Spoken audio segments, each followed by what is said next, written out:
Võib-olla ma küsisin natuke rumalasti ka. Ütleme näiteks, mis teile kui ühele koloosi pereemale kõige rohkem siin selles koloosis rõõmu teeb? See on asi konkreetsem, eks ole ju? No kindlasti konkreetsem jah.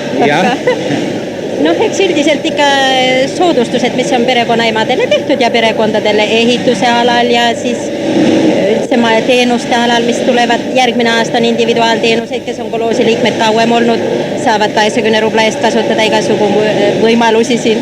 Meeldib see teile? Jaa, kindlasti. Ja siis me saame sanatoorset uusikud, osa ekskursioone on niiviisi tasuta, puhkuse sisse ei kuulu ja... Minul isiklikult meeldib siin sellest, et mul on siin individuaalne töö, ei sõltu keegi minust ega mina teisest, päevane töö ja võin rahulikult oma tööd teha. Ma saan ühe vahetusel tööl käia, poeg käib koolis, hommiku läheb, õhtu koos tuleme, on toitlustamine koolis, siis on veel, kellel on 4 last ja rohkemgi, on võimaldatud toetust, kes koolis õppijad saavad 15 rubla ja kes kodus on lapsed, need saavad 10 rubla ja kes õpib laps 4-5, saavad veel semestris 10 rubla juurde, need kokku 25 rubla. Mul on väga ligi on siin tööl käia ja selles suhtes ka, et mingisugust maksu siin kolhoos maha ei võeta, et tulumaksu ega ainult...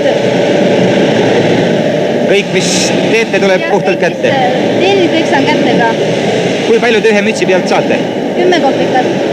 Ja kui palju te mütsi jõuate päevas valmis teha?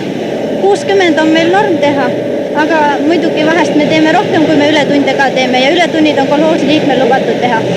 Järgmisest aastast enam koloosniku töötasu ei tõuse. Mis te nüüd arvate, kumb siis parem on? Kas tasuta lokid pähe või ka palk kätte? Palk kätte. Ei meeldi see loki asi? Meeldib ka, aga palk meeldib rohkem.